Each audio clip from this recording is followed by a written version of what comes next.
Welcome back to the Group Practice Accelerator podcast, brought to you by Polaris Healthcare Partners, where we leverage decades of healthcare and business experience to drive growth in successful group practices just like yours. If you're a healthcare entrepreneur and you're interested in building, scaling, or exiting your group practice, you've found not only the industry's leading resource for business education, but a team of trusted advisors dedicated to helping you achieve and exceed your goals. In short, the team at Polaris creates clarity, confidence, and results. I'm your host, Jamie Falash, and the Group Practice Accelerator podcast is on the air. Well, hey, everybody. Thanks for tuning in today because I've got a special guest joining me behind the mic, and we're going to be talking about his group practice journey because, as we've said before on this show, our audience asks to hear about these experiences, these paths, and even the struggles of their peers as they make their way through that concept to legacy or even sale process that you all go through. Creating and then implementing your vision, we know that comes with a lot of uncertain times, and the stories that we get to share with you on the show are relatable. And you know that you're not doing this alone. There's someone who's been there before you and done the same thing. So you have the support that you need to lean on, and we're here to help you. So without further delay, I'd like to welcome Dr. Colin Barbaro, co-founder of Barbaro Dental Group. And they're a 10-location group located in North Carolina. And Dr. Barbaro is going to share with us his experience, and I'm looking forward to hearing about it. Colin, welcome to the show. Hello. Thank you so much for having me. Excited to have a little conversation with you today. Absolutely. Good to see you this morning. Good to see you as well. Well, let's kick it off with where this all began. We like to go way back in your dental history. And I know Yeah. that dentistry runs in your family. Your father, your brother, your wife, and of course you. How did all that happen? And tell us when you knew that this whole dental path was the one that you wanted to take. Yeah, for sure. I often joke with my wife that none of our kids are allowed to be dentists because we've already hit our max capacity for our family. So my dad is a dentist. He's actually still practicing a little bit in Fayetteville, North Carolina. And my mom was a nurse practitioner. So healthcare kind of ran pretty deep in our family. It seemed like one of those things that we expected we would do. You kind of know what you know. My oldest brother is a physician, and I was lucky enough to watch him kind of start his training and go through medical school. And I knew that I wanted to be, a part of patient care, a part of healthcare, but I wanted a little bit more freedom than what that hospital life was going to provide him. And so I got to learn from his journey a bit. And I said, yeah, dentistry seems like a good space. But it's kind of funny because, I think that people assume that I knew a lot about dentistry before I got into it just because my dad's a dentist. But in the same way, my kids don't come to my office and they don't really know what I do. They just, know I clean teeth or whatever they tell their friends at school. And so I kind of had the same perception of my dad.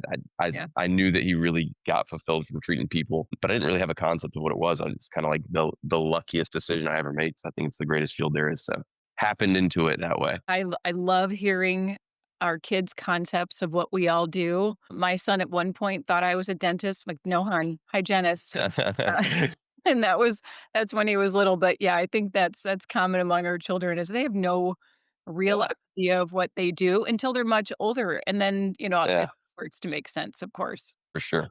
So talking about those early days and your brother, before you and Justin started building your group, what was your vision for your career? I know this is, you probably never saw yourself in this exact position, but you had an idea of where you wanted it to go and kind of evolve. Yeah, it's funny, but no, I definitely would not have had this path on my roadmap at all. When I got into dental school, I got obsessed with dental implants and thought I wanted to specialize for a bit, decided I didn't want to. A lot of dentists are control freaks and I'm no different. I kind of wanted to be a part of the whole process of surgery to restoration. And so started looking at some residency programs that allowed me to get some extra training. Ended up in San Antonio at the VA hospital out there to get some extra implant training, sedation training. And my obsession continued to grow. I stayed in Texas for a bit and practiced. And yeah, at that time, coming out of residency, I would have, wanted to be some kind of implant guru, big in the space, like a Dennis Tarnow or, some of these big names. That is really where I saw myself going. My brother, Justin, and I have always been super close. We've always been best friends. We lived with each other for a period in dental school and in college as well. And so when we were out in Texas, it was kind of weird because it was the first time that we were not geographically right next to each other. He was starting his dental journey as well. He was in Fayetteville, actually worked with my dad for a couple of years, and then moved on to another group and kind of got another taste of dentistry. And he was trying to formulate what he wanted to do. At the same time, I was trying to figure out, was I going to stay in Texas or come back to North Carolina? And it was funny because we originally had a phone call when I was still in Texas and he was in North Carolina, and he's talking to me about coming back. I'm like, yeah, man, I'm sure I'm going to come back, but I don't know exactly when. And he's talking about his vision. I'm kind of talking about this implant vision. We're like, man, I don't know if this is ever going to work together, dude. We've got like two totally different ideas of where our careers are going to go.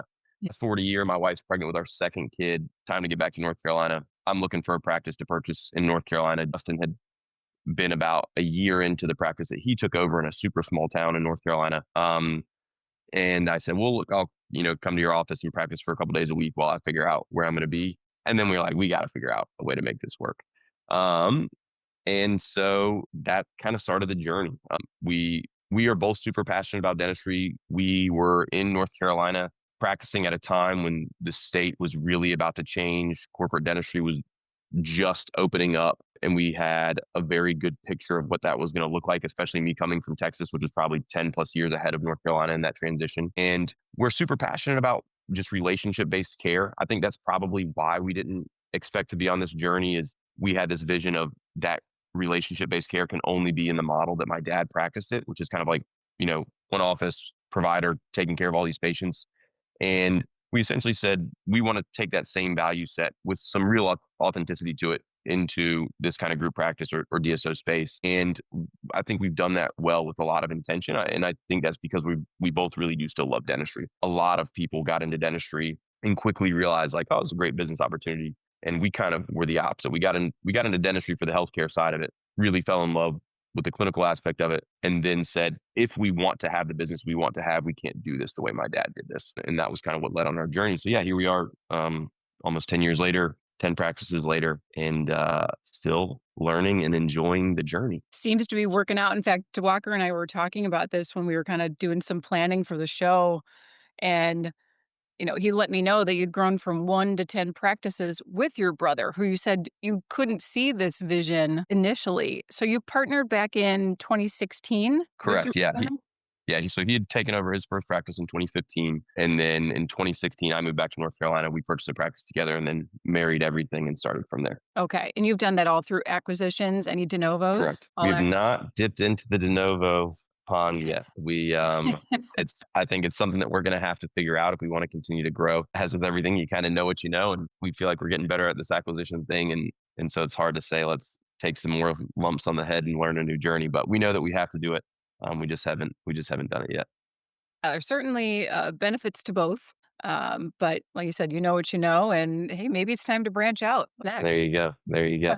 So what were those first couple of years like working with your brother, and tell us what you learned from that? Our audience really likes to hear about your experience because so many of them are going through the same thing. Yeah. So it's nice to have some relatable stories. So you had to have some struggles or lessons you learned about scaling a group kind of Oh from yeah. the days. Yeah, for sure. For sure.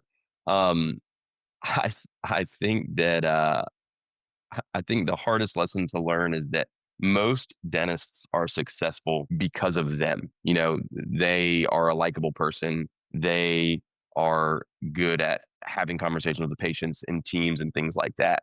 And I lecture to residency programs, kids coming out of residencies like mine, and I tell them all the time, look, system scale people don't. And that was probably one of the hardest lessons for me to learn is you think, okay, I'm successful. I know how to run a successful dental practice. I know how to be profitable in a practice. And really you don't. You know how to be likable. People want to do what you want to do. We're in a field that is fortunate enough to have good margins. And so if you just keep doing it more and faster, you're going to be like, hey, I'm awesome at this. And so, yeah, that creates a lot of learning opportunities when you're not the person in the other practices doing the things. And you start to realize that, this office is not doing this the way I want it done. Well, why is that? And so what starts as frustration becomes a humbling reality of like, oh yeah, I never set up a system. I just expected them to do things the way I've done them. Maybe I spent a week there, maybe I spent a couple weeks there, but we didn't create any system around like, hey, this is how things need to be done. And then the other side of it is just trying to practice a lot of dentistry and run a group It's really difficult to do both things full time at a high level, and something has to compromise. So at the beginning, a lot of times that's the business side that's running the other practices, and you kind of make up for it by doing more in your own practice and working harder in your own practice, seeing more patients clinically there to keep margins up there while the other practice gets up to speed. And eventually, after bringing on people and not training them well enough to be able to help run the group, we realize like we've got to take a step back and spend more time investing in how we want these practices to grow and systemizing the things that made us successful in our practices, and then giving that to office managers, giving that to a regional manager, giving that to centralized services people so that we can actually start to make this feel like a family of practices. And so I would say from, 1 to 5, that was like just a lot of learning, failing forward opportunities. And we're still obviously learning and failing forward. We're only at 10 offices, and people who are at 50 and 100 and 200 are like, dude, you haven't even started. And so it's kind of fun to be in this phase of the journey where we've taken some knocks, we've understood some lessons, we started to learn to scale, but we're just at the cusp of that. And now it's like, okay, we get to do this again and just kind of keep rolling forward. So yeah, a lot of lessons, a lot of hard lessons. And I think you learn those the best when you let people down that you really care about. You have a great dentist or a great office manager or a great team member or a great assistant who will be open with you in an office somewhere. And they're like, hey, this happened today. Like this never would have happened in your practice. Guess what? This is your practice. Why did it happen here? You're like, okay, yeah, we got to figure this out. We got to figure out how to make sure that those things don't happen because that's not who we want to be.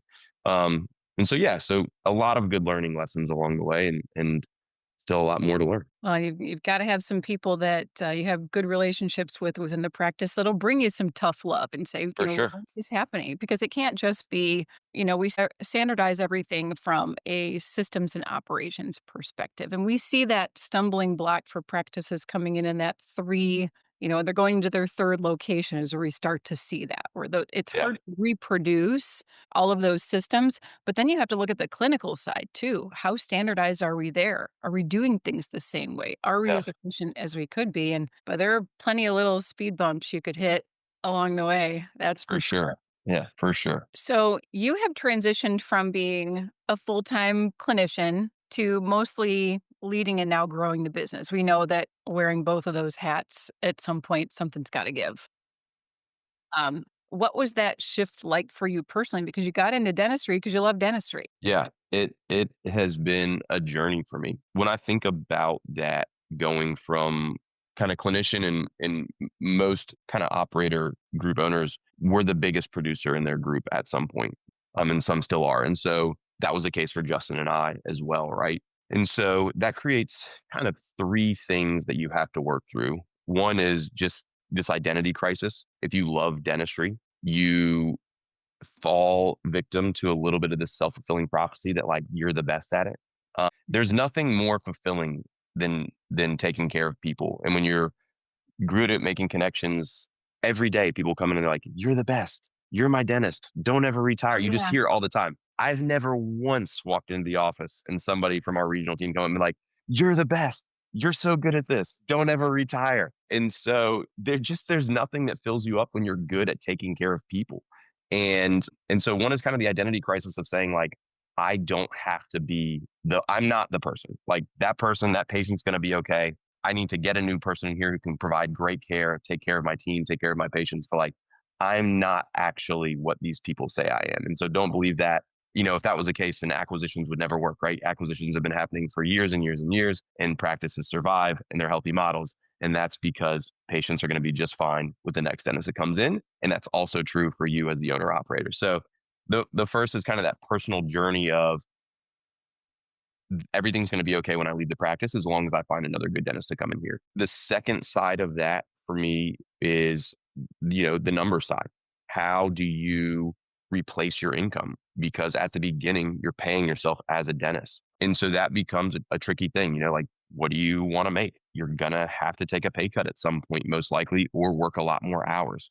But there's a trade-off there and it becomes a math equation. If I make this much as a dentist and I don't want to dip below that, well, then how many clinical days do I need to see patients? How much do I need to produce? And when do I find time to handle all these other things? Do extend hours? Do you start seeing patients on Fridays? But that's a really hard one because when you are growing a single practice, that's the most profitable you're going to be for a really long time in this journey. Yeah. Um, and it's hard when you're working more hours than your buddies who have one practice with 6 employees doing dentistry 4 days a week. They don't think about it on Fridays. And you're grinding, you're coming out of a crazy dental schedule, answering 50 emails and texts and letting people down because you're not available right then, working on Fridays, working at nights, and trying to figure out what the heck am I doing? Is this all worth it? And so, yeah, I mean, that's number two is just kind of figuring out the math equation and the logistical side. And then number three is finding the person to replace you. You start this legacy,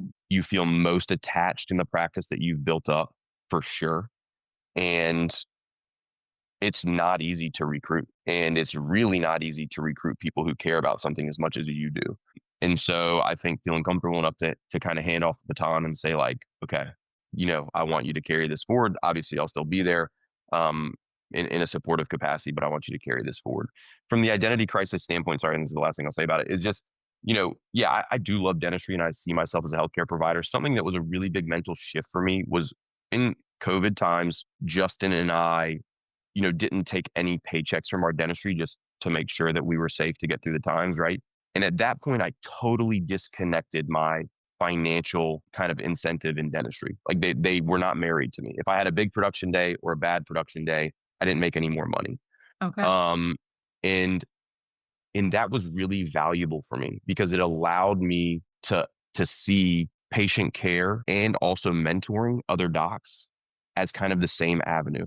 Like I can't fix every patient. So yes, I love patients, but I can't fix every patient, right? But if I can spend more time with our docs, if I can spend more time creating resources for how to solve problems, to how to better care for their teams, better care for their patients, then I'm going to have a bigger impact. And it's an obvious conclusion. Anybody in education has already come to that conclusion. But for me, being in such a kind of this self-fulfilling field where you're getting immediate feedback, it's hard to break that cycle. And so once I unpaired my kind of clinical skill set from my salary, from my pay, and I could see, okay, me doing this one filling or this one implant or this one whatever on this patient has one impact.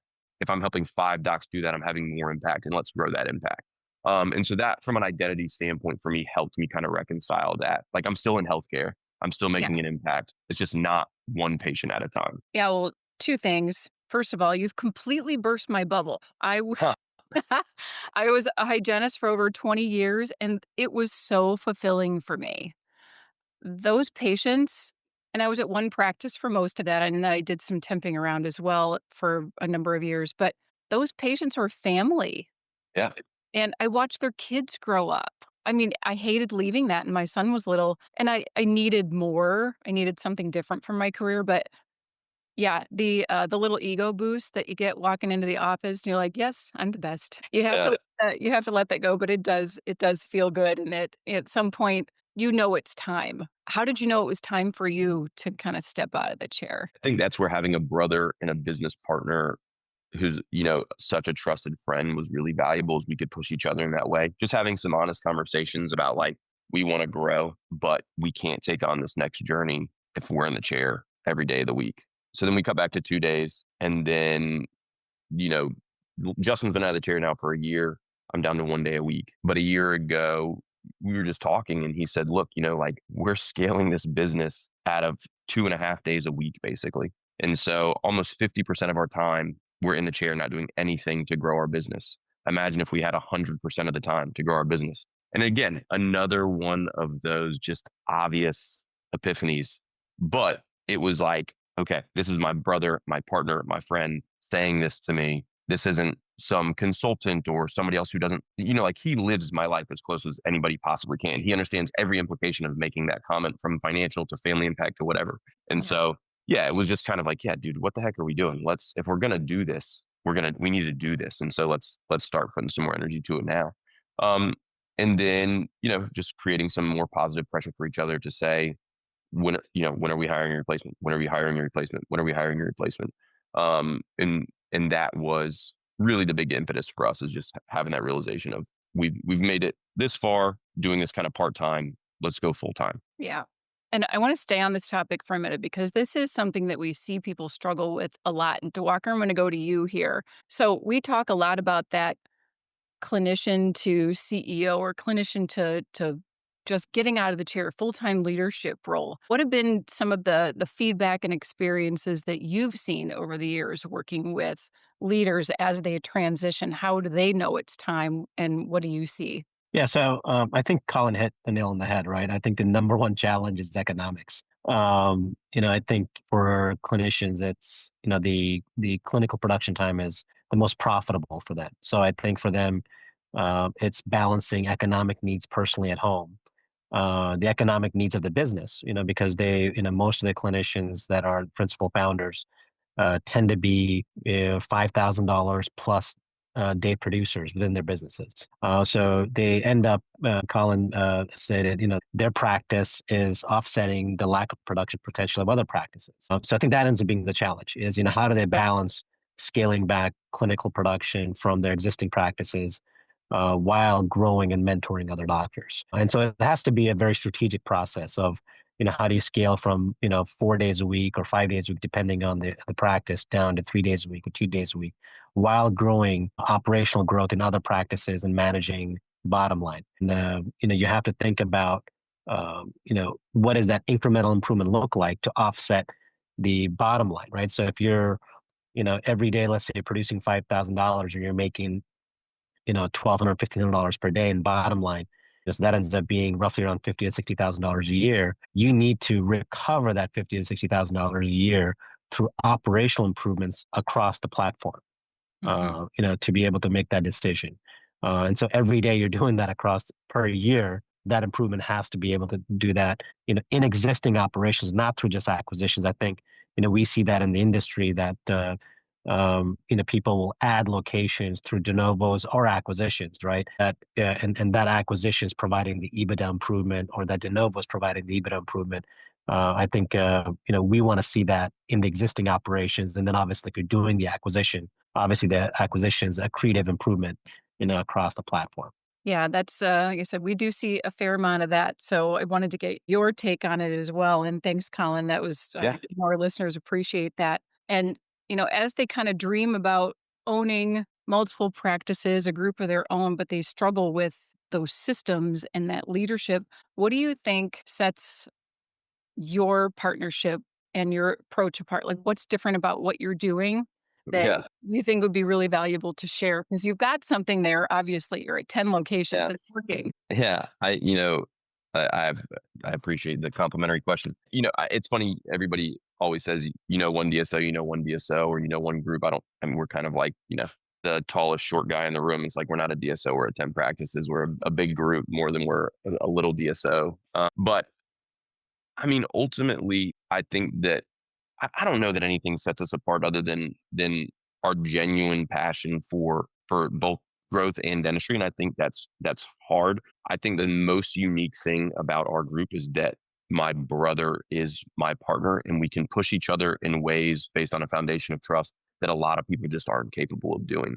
Um, and I think that is super unique. I read once that a lot of angel investors make CEOs take on a co-CEO before they're investing in their company, because they don't want this person to have this bias that they are right all the time, and they need to have somebody to kind of check and balance. And my brother is that check and balance. I could be 10 out of 10 passionate about something, and he could be like, "You're an idiot. You're wrong."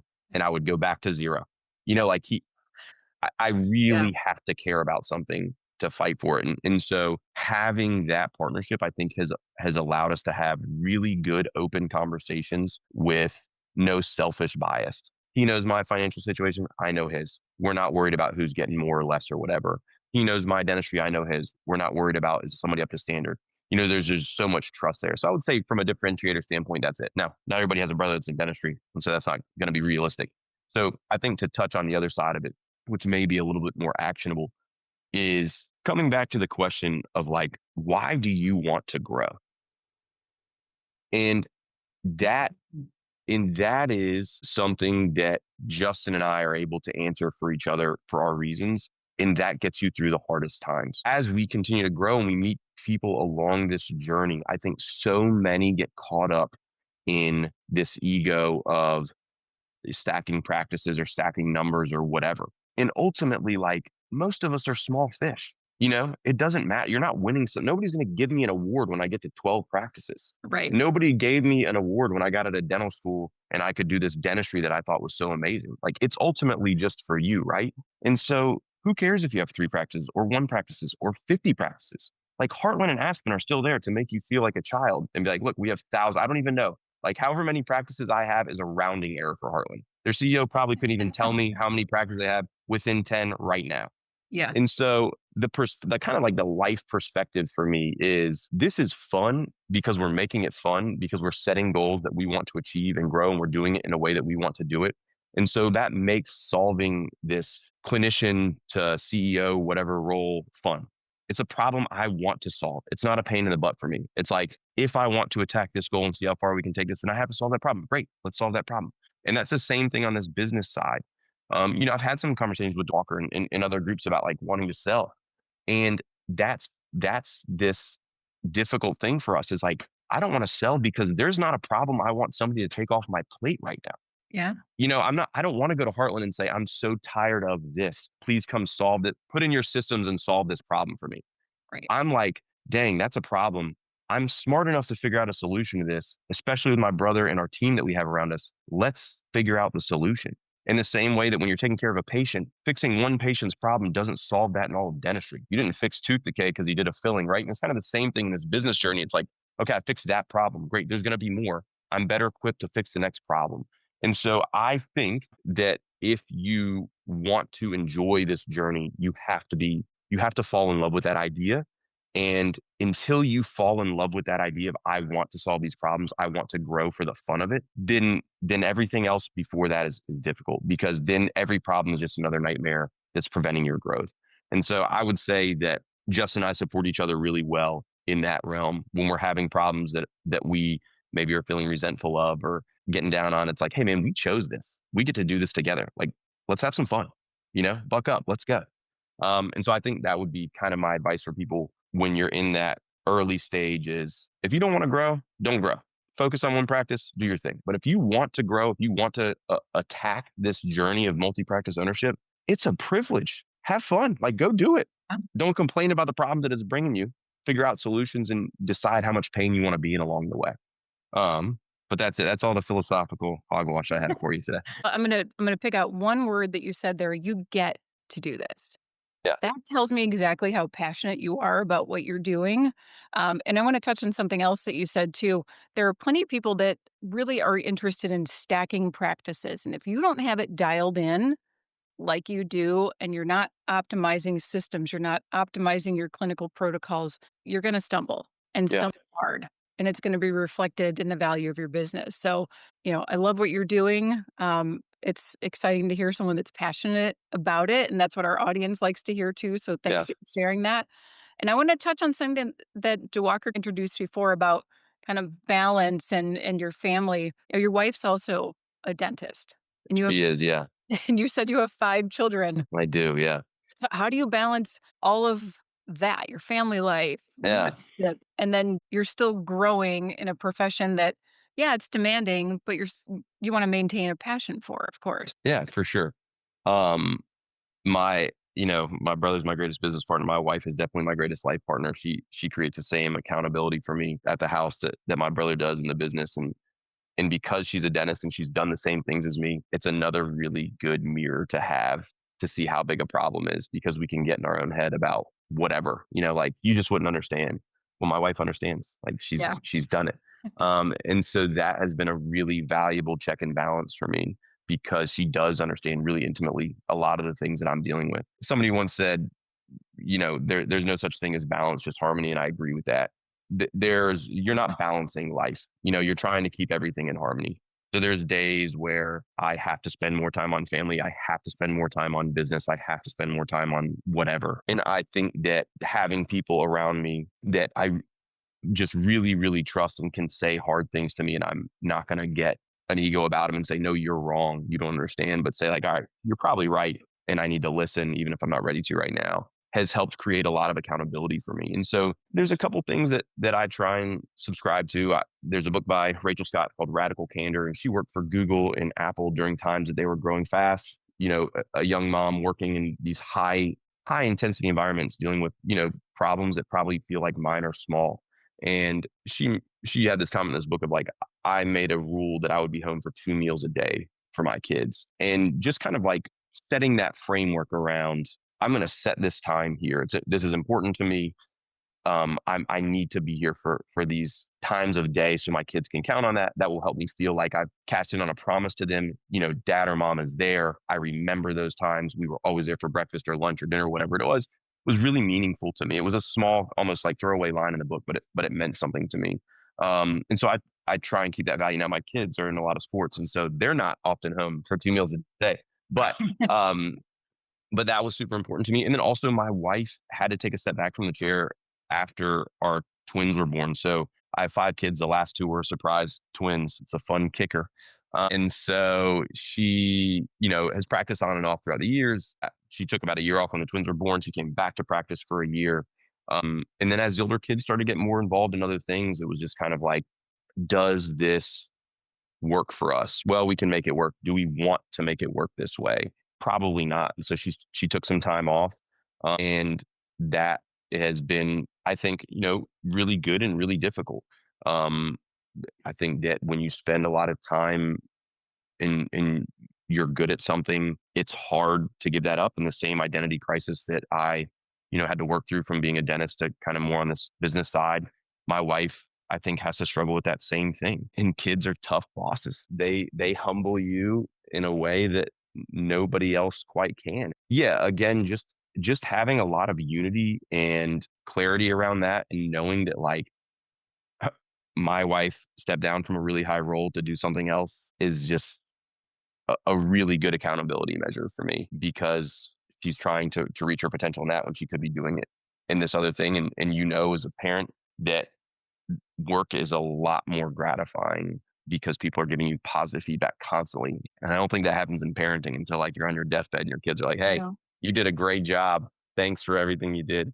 That one and moment. so, yeah. And so, sorry, that was a really long answer to your question, but I don't even know if I got there. But yeah, I think having people around there that help keep you accountable is kind of it. I guess that's the short snippet. That's one you can cut in. There is such a mindset I've found, maybe this just isn't the last 10 years or so that I've noticed it. And maybe that's just where I am in my life that I've noticed it. There's the message out there to hustle and work 18, 20 hours a day. No. Yeah. Honestly, I love that you have boundaries, because that's what creates the harmony in the rest of your life. And it allows you to enjoy your work, feel free in your downtime to not be tied to your work. So bringing that harmony into your home, and kids throw the chaos in there, but Yeah. there's a way to balance it all out. Do you find that you're able to kind of then translate that same harmony into the culture of your business? I use that word culture loosely here because Yeah. it's different things, but how I does think that play so. in your offices? I think there's so much parallel between kind of the culture and life of a family and the culture and life of a business. Yeah. And my brother and I really inject that word a lot. Like family practice is a big thing for us. And for us, we talk about that as largely centered around relationships, and relationships are not static. You notice this in your parenting, you notice this in your marriage and your friendships, is when things get busy, little problems become big splinters in people's sides, because they don't have time to sit down and deal with it. And you don't have time to say like, hey, I didn't mean to speak to you that way, or I didn't mean for that to come off. And you're just busy and grinding. And so I think that the way we try and bring that harmony, we do a lot of intentional things around culture and trying to, have systems around facilitating time for the practices. But I think that what I have realized the most is that people, especially that started off early on in this journey with us, they want FaceTime. They want some attention to what's going on in their house, what's going on in their practice. Do you know? Are you aware? And trying to be really intentional about understanding that and giving compliments and being intentional with the attention so that it doesn't just feel like you showed up, waved, shook hands, said great job and left. Yeah. But spending intentional time, and it doesn't have to be hours, but just recognizing one specific thing and being like, hey, you're crushing it here. Good job. I see you. You are carrying out the legacy that I've asked you to carry out. And I really appreciate that. I think that goes a long way with team members who care a lot. And when you're growing a business that you care about a lot, it's important to have members who want to carry that vision forward and own it. Always, one of our office managers, anytime she says, it's your office, I said, this is not my office. Like, this is our office. These are your patients. You're not doing this for me.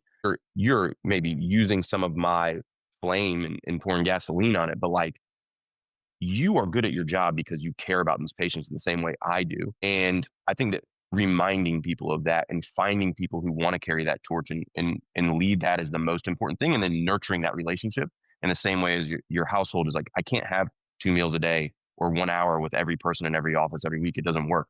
So what are the systems that I can create to nurture some of those relationships? Because I know if I take care of that person, they're going to take care of their assistants. They're going to take care of their hygienist in the same way, and trying to be intentional with that time so that we can keep that culture, as you said, spreading throughout the practices. Well, and I think when you bring that harmony into the practice and there's reciprocal appreciation, because that really can work both ways, then everybody's feeling better about pouring gas on that fire. Yeah, for sure. To get it to grow. And you've done this with Justin. Yeah. What makes that partnership work? And how do you, more specifically, let me ask it this way, how do you divide up those responsibilities? Yeah.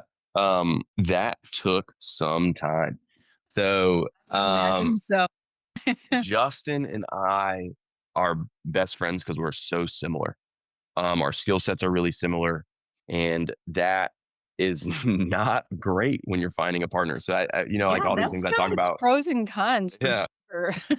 You ideally want to find a partner that has all of your weaknesses covered. So it took a couple years because we had been a part of groups along the years that kind of help you ask these questions. What does your org chart look like? You're like, what's an org chart? Who takes care of what responsibilities? Like, I don't know, dude. We just all do all the things all the time, and that's how it feels, right? And so I think earlier on we had a lot of difficulty saying, this is you, you're going to own this. This is me, I'm going to own this, because we liked to solve the same type of problems. And so then you don't want to give something up that you really like, especially if the like other thing is something you really don't like. So I would say that the one thing that has been helpful for me is that Justin is really good at the financial side. He's good at spreadsheet work. He's good at dialing in kind of big picture things into small bite-sized actionable items, saying, okay, I say I want to grow this practice 50%. He's like, all right, that's cool. I'd like to grow it 100%, but like, let's see what that looks like in numbers. How many new patients can we get next month? How much is that each new patient going to bring in revenue? When can we bring on a new doc? Well, we just got to hire this hygienist who just sucked out some of the profit. It's like, he's good at putting a lot of those visions into like things to look at and say, okay, well, like maybe let's settle for 25%. And so that's been super helpful. And I think that just led to some other things like getting deals done. He's so much better than me at coordinating the attorneys and the accountants and the other teams to get things to the finish line and answering emails and making sure that things push through. If it was on me, every deal would probably get delayed like another 20, 30 days. And so that has kind of securely put him in our CFO role for right now. And I don't know that he would, own that title without having some kind of like, I don't know if I'm a CFO, but that's just where he is. And he's allowed me to kind of own the chief clinical role of our group. And so that's put me in charge of a lot of other decisions. And I think at the beginning, you have some emotional attachment to that because he's a clinician, he's a great clinician. But then logistically, you realize that means like, you're going to decide what materials we're using or what scanner, like a lot of not sexy clinical decision-making things. It's like, this is, I'm not having phone calls. He gets to pass off some of that stuff to me. Like, I don't know what scanner we're using. Like, Colin, deal with that. And so I think that, we've each kind of gotten into that. And then along the way, just each picked up some things and said like, hey, I'll continue to carry this ball until we hire this out to somebody else. But that doesn't mean that he's or I is totally ignorant to what's going on. It just means like if the ball gets dropped, we're going to look at whose ever role that was and say like, hey, what's going on? And so I've kind of taken over the marketing side and some of the culture pieces, not because I'm much better at it, but just as those responsibilities came, I was answering more of those emails, and then we just kind of separated there. And so that's helped us along the way.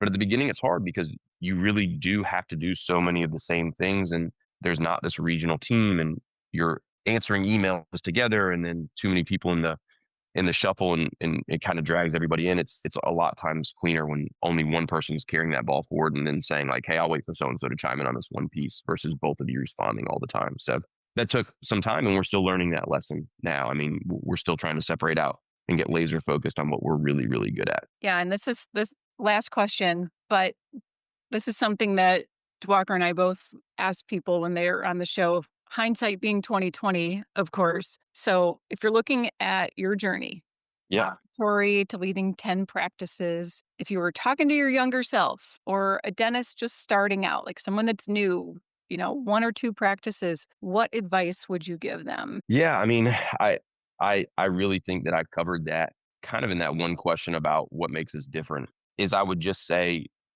the advice is this is your journey and you have to love it. And invite the problems that you want to solve and be happy about them, because this is all a game, and like, it's your life. You get to decide what the winning and losing metrics are. There's always somebody bigger and better and faster and stronger than you, and there's always somebody worse than you. And so and this is something I harp on with my kids all the time, is like, the most of your satisfaction is going to come from how far you can push yourself and find out your capabilities. And when you're growing a company, that's you as a team with whoever you have invited to join in on this experience with you. I'm blessed enough to do that with my brother. I'm blessed enough to have my wife, be an intimate part of that and understand that.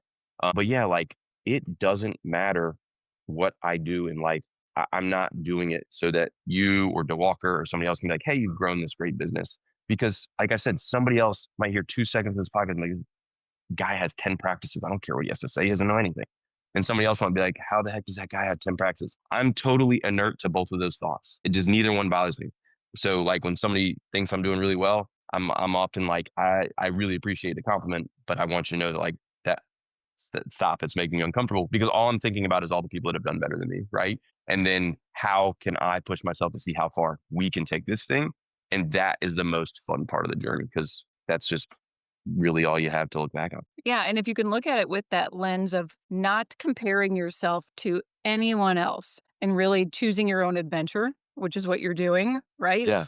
I think that's when you get the most joy from what you're doing. And that message resonates with people that are not in the camp of, oh, he's got 10 practices. What does it have to do with me?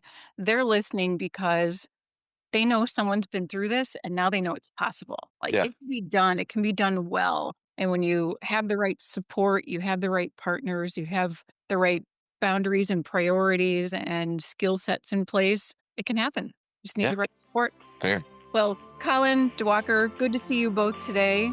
Colin, thanks for sharing your story. We really appreciate it. For sure. I appreciate your guys' time as well. And hopefully there's like one actionable item for somebody listening this time. Yeah, Colin, thank you. Yeah, absolutely. You guys have a good rest of your Wednesday. Thanks so much. Thank you. And as always, if you'd like to schedule some time to learn about any of Polaris expert advisory services, or maybe there's a topic that we haven't covered that you'd like to hear about, you can reach us by sending us an email to info@polarishealthcarepartners.com, or just go to our brand new website, click on Contact Us, and you can send us a message there at polarishealthcarepartners.com.